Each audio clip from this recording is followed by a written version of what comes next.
আসসালামু আলাইকুম। মেডিসিন টক বিডি চ্যানেলের পক্ষ থেকে আপনাদের জানাই স্বাগতম।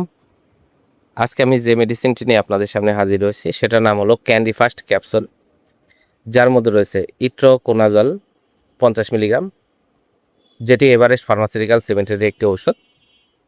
এটি একটি দাউদ এবং চুলকানির ঔষধ। শরীরের বিভিন্ন অংশে চুলকানি এবং দাউদের জন্য খুবই কার্যকারী এবং সর্বব্যবহৃত একটি ঔষধ হচ্ছে এই ক্যান্ডি ফাস্ট ক্যাপসুল 50 মিলিগ্রাম। আজকে আমাদের এই ভিডিওতে ক্যান্ডি ফাস্ট ক্যাপসুল 50 মিলিগ্রাম সম্পর্কে বিস্তারিত আলোচনা করব। এটি মূলত কী কী রোগে কাজ করে থাকে, মাত্রা ও সেবনবিধি কি, পার্শ্ব প্রতিক্রিয়া কি, এই সকল দিকগুলো নিয়ে বিস্তারিত আলোচনা করব। তো প্রথমে আসুন দেখে নেওয়া যাক ক্যান্ডি ফাস্ট ক্যাপসুল মূলত কী কী রোগে কাজ করে থাকে।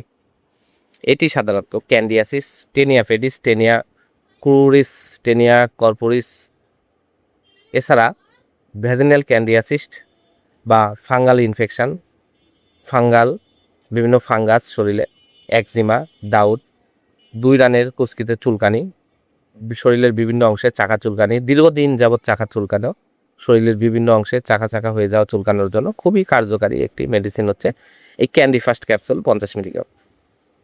এবার আসুন দেখে নেওয়া যাক এর মাত্রা ও সেবনবিধি কি। এটি ফাঙ্গাস ইনফেকশন, ফাঙ্গাল বিভিন্ন রকম ফাঙ্গালের জন্য, টেনিয়া পেডিসের জন্য বা ক্যান্ডিয়াসিসের জন্য এটি আপনারা সকালে 1টি অথবা 2টি ট্যাবলেট 7 দিন থেকে 1 মাস পর্যন্ত ব্যবহার করতে পারবেন, অথবা ডাক্তারের পরামর্শ অনুযায়ী মাত্রা ও ডোজ নির্ধারণ করে নেবেন। এবার আসুন দেখে নেওয়া যাক এর পার্শ্ব প্রতিক্রিয়াগুলো কি। এর পার্শ্ব প্রতিক্রিয়া হলো তলপেটে ব্যথা, ক্ষুধামান্দা, কোষ্ঠকাঠিন্য, মাথা ব্যথা, ঘুম ঘুম ভাব, এ সকল সমস্যার সৃষ্টি করতে পারে। তবে অনেক দিন ব্যবহারে অনেক সময় চুল পড়ার উপসর্গ হতে পারে। এটি গর্ভাবস্থা এবং স্তন্যদানকালে ব্যবহার সম্পূর্ণরূপে নিষিদ্ধ, এটা ব্যবহার করা যাবে না। আর এটি অবশ্যই খাবারের 2 ঘন্টা পর বা খাবার গ্রহণের পর আপনারা সেবন করবেন।